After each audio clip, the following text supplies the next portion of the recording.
Yeah, Kiran Prabhuji, you can start when you're ready, Prabhuji. Okay, Prabhuji. Thank you, Prabhuji. Hare Krishna devotees, please accept my humble obeisances to all the devotees who joined in this Zoom meeting. Uh, I thank you, Sundaran Prabhu, for giving this opportunity to read today's Bhagavatam Sloka translations. All glories to Sri Krishna and Srila Prabhupada. Let me start with a quick prayers. Om Namo Bhagavate Vasudevaya. Om Namo Bhagavate Vasudevaya. Om Namo Bhagavate Vasudevaya. Narayanam Namaskritya Naram Chaiva Narottamam. Devim Saraswatim Vyasam Tato Jayamudharayet. नष्टप्रायेषु अभद्रेषु नित्यं भागवतसेवया भगवते उत्तमश्लोके भक्तिर्भवति नैष्टिकीम् जय श्री कृष्ण चैतन्य प्रभु नित्यानंद श्री अद्वैत गदाधर श्रीवासादि गौर भक्तवृंद हरे कृष्णा कृष्ण कृष्ण हरे हरे हरे राम राम राम हरे हरे हरे कृष्णा कृष्ण कृष्ण हरे राम राम राम हरे हरे कृष्णा कृष्ण कृष्ण हरे Ram Ram Ram Hare Hare. So today we are reading from Canto 9, Liberation, in chapter 17, the dynasties of sons of Pururava, from Sloka 1 to 17. Just let me open that. Yeah.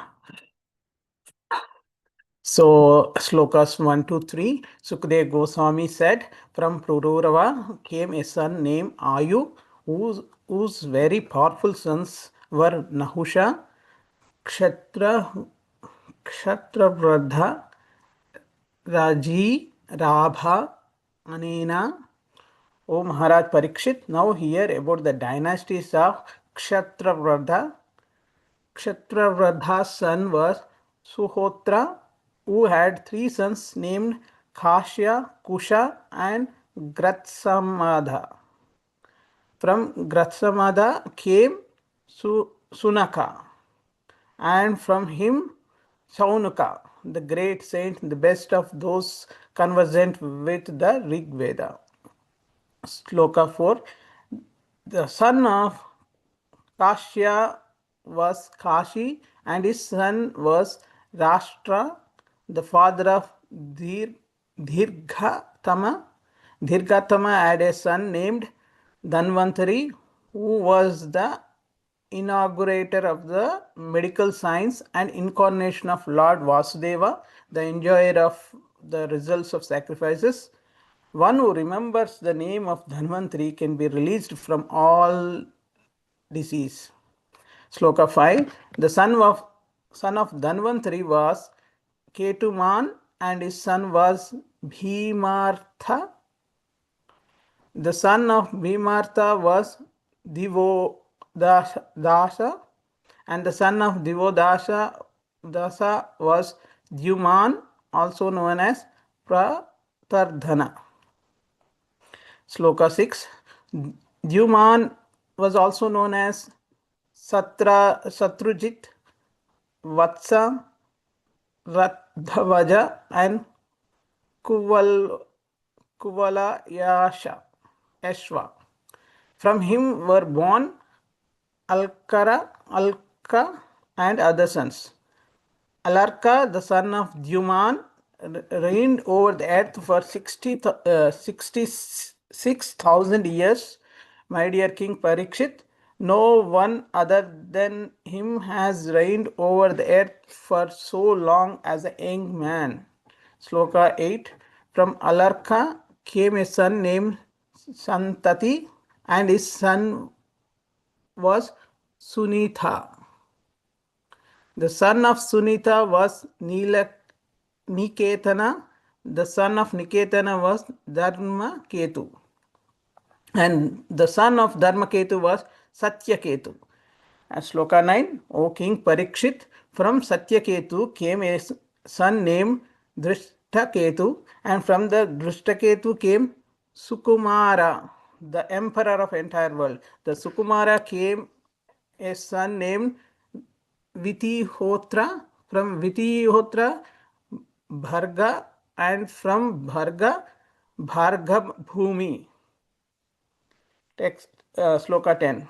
O Maharaj Parikshit, all of these kings were descendants of Kashi, and they could also be called descendants of Kshatravrata, the son of Rabha and Rabhasa, and from Rabhasa came Gambhira, and from Gambhira came a son named Arkriya. Sloka 11. The son of Akriya was known as Brahma with, O king, now hear about the descendants of Anena. From Anena came a son named Shuddha, and his son was Suchi. The son of Suchi was Dharma Shastri, Dharma Sharathi, also called Chitrakrit. Sloka 12. From Chitrakrit was born a son named Shantaraja, a self-realized soul who performed all kinds of Vedic ritualistic ceremonies and therefore did not beget any progeny. The sons of Raji were 500, all were powerful. Sloka 13. On the request of the demigods, Raji killed the demons and thus returned the kingdom of heaven to Lord Indra. But Indra, fearing such demons as Prahalada, returned to the kingdom of heaven to Raji and surrendered himself at Raji's lotus feet. Sloka 14. Upon Raji's death, Indra begged Raji's sons for the return of heavenly planet. They did not return it. However, although they agreed to return Indra's share in ritualistic ceremonies. Sloka 15. Thereafter, Brahaspati, the spiritual master of demigods, offered oblations in the fire so that the sons of Raji would fall from moral principles. When they fell, Lord Indra killed them easily because of their degradation. Not a single one of them remained alive. Sloka 16. From Kusha, the grandson of Kshatravridha was born a son named Prati. The son of Prati was Sanjaya, and the son of Sanjaya was Jaya. From Jaya, Krita was born, and from Krita, King Har Haryabala, last sloka for the chapter. From Haryabala came a son named Sahadeva, and from Sahadev came Hina. The son of Hina was Jayasena, and son of Jayasena was Sanskriti. The son of Sanskriti was a powerful and expert fighter named Jaya. These kings were the members of Kshatra Radha dynasty. Now let me describe to you the dynasty of Nahusha. Thank you, Prabhu. Hare Krishna. Yeah, thank you so much, Kiran Prabhuji. Yeah, Sri Krishna Prabhuji, whenever you're ready, you can start, Prabhuji. Thank you very much, Kiran Prabhu, for reading the Srimad Bhagavatam translation today. Thank you, Sundran Prabhuji. Krishnaya Vasudevaya Devaki Nandanaya Cha Nandagopakumaraya Govindaya Namo Namaha Vairagya Vidya Nija Bhakti Yogam Sikshashtamekam Purusha Puranam Shri Krishna Chaitanya Sariradari Kripambadirtamaham Prapadye Hare Krishna, Krishna Krishna, Hare Hare, Hare Rama, Rama Hare Hare. Mukam karoti vachalam pangum langete girim yatkrupa tamaham vande Shri Gurum Dinatarinam Shri Paramananda Madhavam Shri Chaitanya Ishwaram. Hare Krishna, dear devotees. So today we sing this new chapter where Pururava's dynasty is being mentioned here. So Pururava, we know that he is actually the lineage of lunar dynasties in the beginning of the lunar dynasty, where he fell in love with Urvasi, and then later on there are several lineages being mentioned in this In the beginning, if you look at here, so the beginning sons named Nahusha, Shatrabhrudha, Raji, Raban, Anena. So these five sons, they were mentioned. So this is the in this whole chapter, uh, the the lineage is being described, and then the next chapter, the Nahusha's lineage is being described. So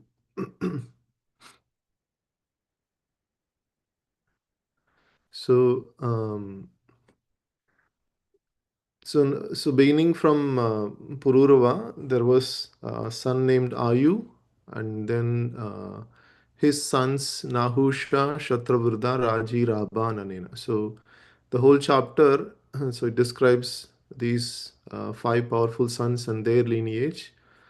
Um, so so Pururava is so we can see that in the Vedas and several scriptures, this Srimad Bhagavatam also mentions about his.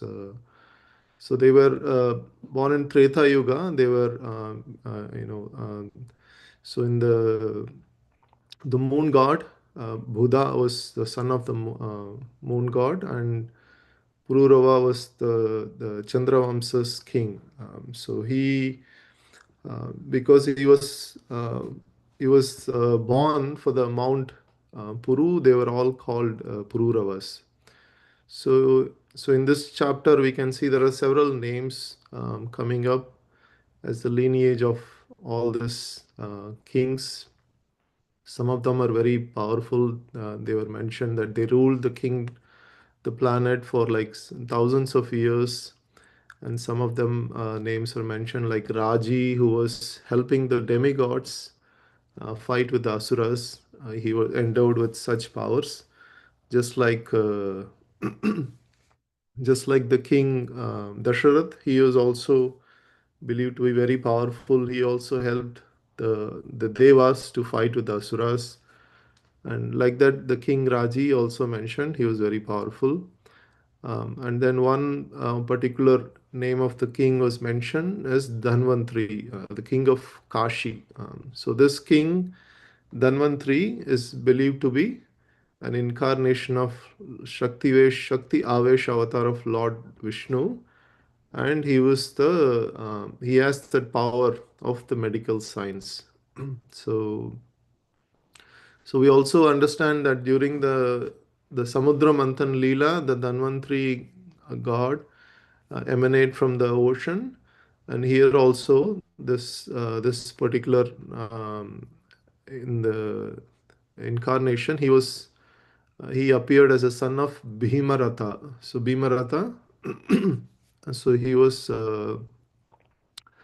um, sorry, the son of Dhanvantri. So he is son of Digdha Thama, Dirgat Thama. So he was the Kashi king of Kashi, and he was considered Vasudeva Amshaha. So he was basically an incarnation of Lord Vasudeva, and he basically he had all the secrets about. He distributed. He was considered the master of introducing the surgical science, all the medical science, and all emanated from Kashi. So that time Kashi, now called Varanasi, we can, it's a very powerful city, and a lot of people used to go to Varanasi for many things, especially the Vedic knowledge, and the Vedic science to learn and understand. So till now it is continuing. So we can see that powerful king was the king of Kashi, and uh, he uh, he was distributing this knowledge, the knowledge of how the surgical science is being done and how to cure the ailments. So it is mentioned here, just by remembering. One who remembers the name of Dhanvantri can be released from all disease.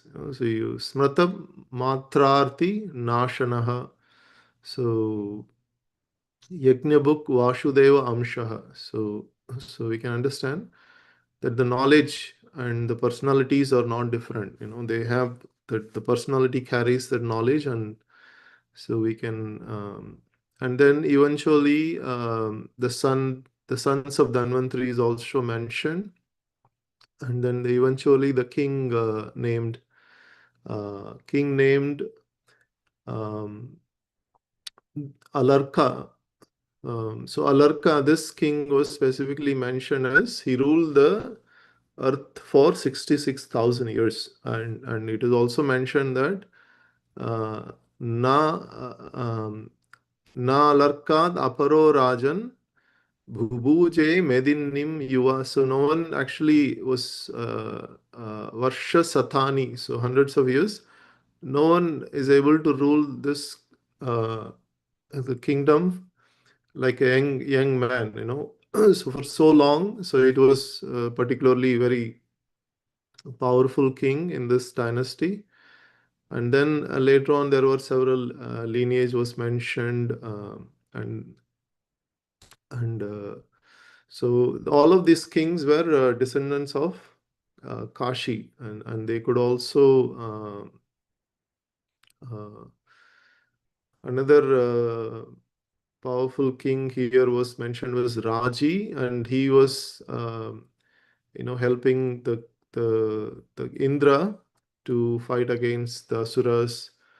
So eventually, because Indra could not manage the heavenly kingdom properly, so Raji became the king of the demigods, and then he was ruling there.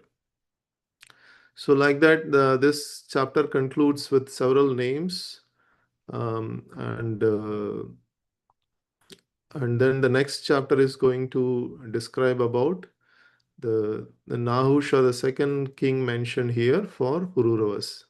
So so I mean we in the previous chapter, we saw how Lord Parashurama destroyed all the kings, who were basically um, thinking that they are very powerful. There are rulers, they were Kshatriyas, and everybody is under them.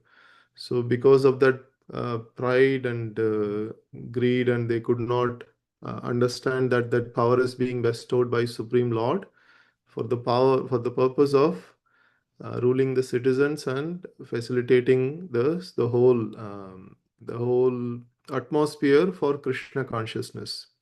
So even now, the monarchy is gone. Now the whole democracy is in the picture right now. So, but Parshuram is considered also a Shakti Avesh avatar of Lord Vishnu. So he annihilated 21 generations of Kshatriyas just to let them understand that, and they are all have to carry out the orders of Supreme Lord and make this earth a place where Krishna consciousness can be practiced. So that's why king is considered Naradeva. He is the representative of the Lord who is supposed to take care of the citizens so that they can feel relief from all the problems of life and peacefully practice Krishna consciousness. So the ideal king was Lord Rama himself, where Lord Rama established in Ayodhya the ideal kingdom where people used to even not feel the problems of even death could not approach them. So when they were able to feel that I have to leave the body, then they were actually leaving the body. Otherwise, even death was not approaching them. So all the problems of life were practically nil. So when the king was ruling according to the Shastra and according to religious principles, even material nature cooperates. Supreme Lord, they bestow all the necessities of life, and that's the way the traditionally the Vedic kings used to rule. But over the period of time, as the Kali Yuga progressed, there were several kings who become very puffed up by the power that were bestowed and wealth, and also the greed to control they were taken over by that greed. So in the Kali Yuga, we all know that Kali Yuga, this very, very complex situation that we invented so many machines to carry out what the day-to-day life, whatever we are doing, all these machines were doing. So practically, people have become so much controlling tendency that they want to invent more and more machines to the lord it over the material nature. So the machines are trying to capture the material nature, and that way the human beings feeling more powerful day by day.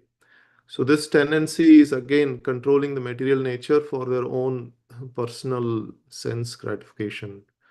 But any mission Prabhupada used to say, Nirbande Krishna Sambande, he used to use all these missions in Krishna service. The aeroplanes Prabhupada used to travel, and then so why not?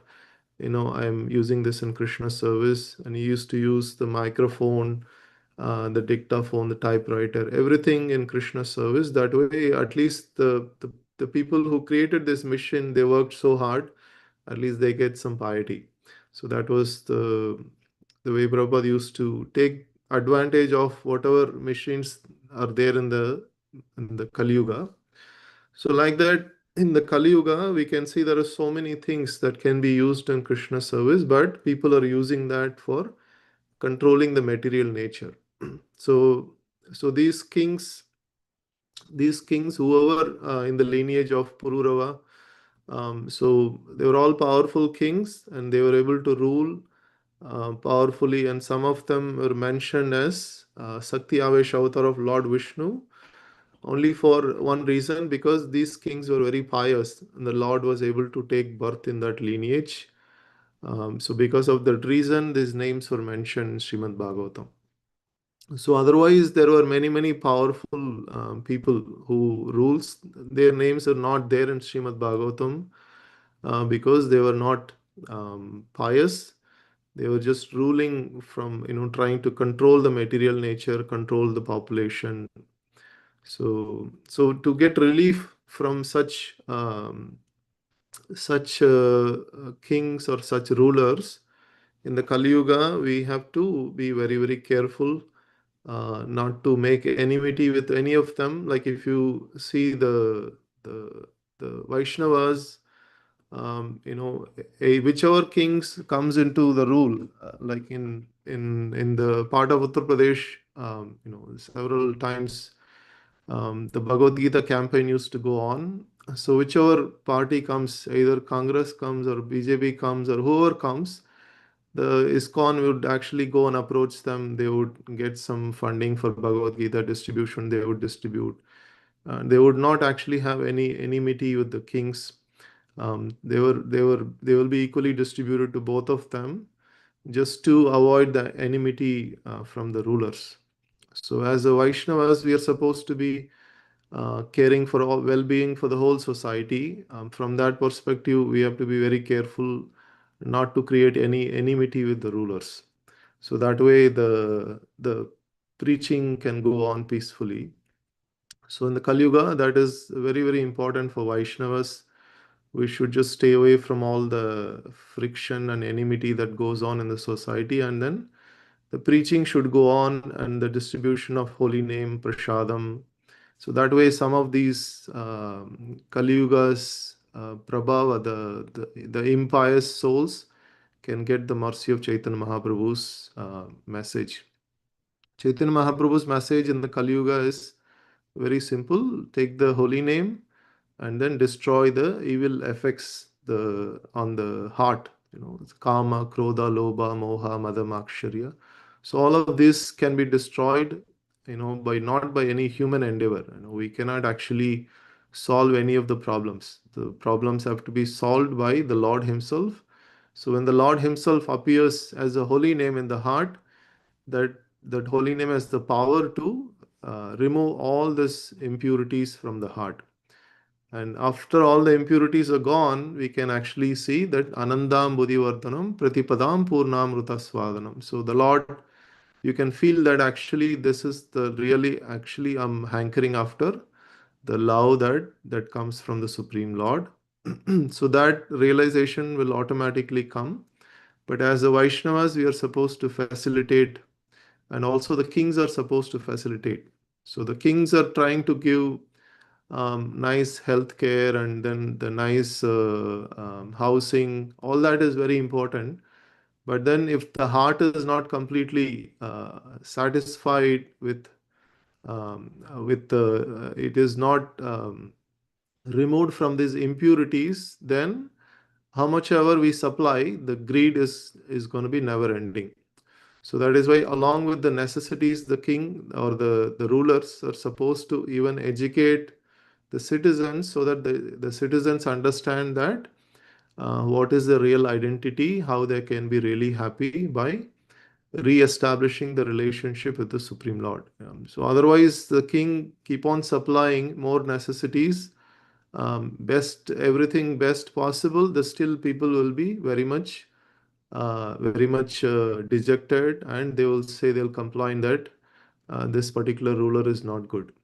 So that is why Prabhupada used to say that, people keep changing the rulers. He's not good. He's not good, because they are not getting the real satisfaction in their heart. So the real satisfaction will come when all of these impurities are gone.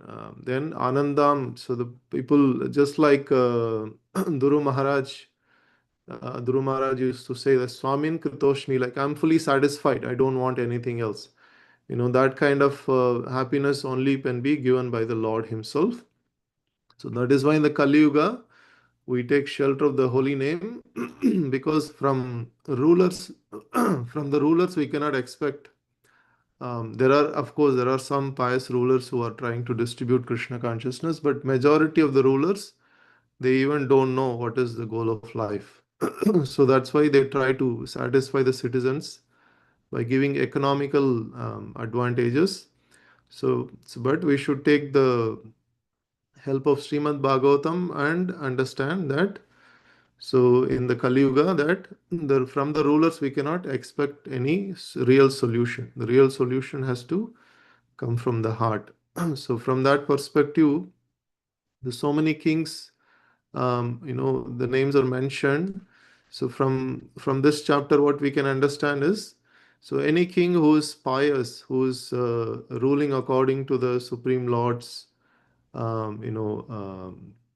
direction, they can give relief in that whole kingdom. They can give relief to the citizens by just if the leader is pious, then automatically then the citizens also will feel some piety, and they will be able to follow Krishna consciousness. So in the Kali Yuga, the best way to follow Krishna consciousness is Kalikale Nama Rupa Krishna Avatar. We can take the shelter of the holy name, and wherever we are, whatever situation we may be, we may be so many different kinds of jobs that the devotees do. But as soon as we take the shelter of the Supreme Lord's holy name, then immediately that the heart becomes peaceful, and then we can practice our Krishna consciousness by having Tulsi Maharani at home and Lord's pictures, Radha Krishna pictures at home. It's very easy to practice just by offering Tulsi leaves to the Lord. The Lord is very much satisfied. So we just had a Tulsi Vivaha in the last day of Kartik. So Tulsi Maharani is bestowing so much mercy on the citizens. So people just circumambulate Tulsi Maharani, offer water, offer the leaves of Tulsi leaves to Lord Krishna. Then Patram Pushpam Palam Thoyam Yome Bhaktya Prayachati. So very simple process, but very sublime. And by this process, people can get so much relief from this Kali Yuga's rulers, that they don't have to feel any inconvenience, but they can practice Krishna consciousness and go back to Godhead very easily. So, in fact, it is mentioned that the Kali Yuga was very much favorable. Some of the demigods also trying to come to this in the age of Kali Yuga. It's like this is the age where Chaitanya Mahaprabhu appeared and Lord Krishna appeared. and this is the Sandhya time where the Dwapara Yuga is going down, Kali Yuga is coming up. So this is like considered like a golden age where one can easily feel the vibration still going on. So by chanting Hare Krishna mantra, we can still feel the vibration, we can still feel. But as the Kali Yuga progresses, it will be very difficult. And so in the Satya Yuga, Treta Yuga, there were different processes. Like these kings were doing yagyas and meditation. But the Kali Yuga, the same thing, same advantage we have by chanting the holy name, we can take full advantage of the the whole scriptural process by which we can achieve the same benefit that in the Satyuga they were meditating for like 10,000, 20,000 years. The same benefit we can achieve by just chanting 2 hours. Imagine 2 hours and 10,000 years, right? So, so the Kali Yuga, that is the advantage that Kali Yuga there is so much discount that we have all the benefits of mechanical arrangement. The Lord eventually, even the Sudras in the Kali Yuga, Kali Sudra Sambhava, everyone is basically born as a Sudra. But we have practically all the advantages of even kings those days, they did not have such facilities. But in the Kali Yuga, everyone has, Sudras also have such facilities. But the only thing that is lacking is the satisfaction in the heart. So that satisfaction, that happiness can be achieved by taking the Bhakti Yoga process. So Hare Krishna, thank you very much. Srila Prabhupada ki jai, Ananta Koti Vaishnav Vranda ki jai, Grantraj Srimad Bhagavatam ki jai. Vancha kalpatrubhyasya kripa sindhubhya cha patitanam pavnebhyo vaishnavebhyo namo namah. Hare Krishna. Thank you very much, devotees. Thank you very much, Prabhuji. Hare Krishna. Thank you, Prabhuji. Hare Krishna. Hare Krishna, Prabhuji. Yeah. Thank you so much, Prabhuji. Hare Krishna. Hare Krishna.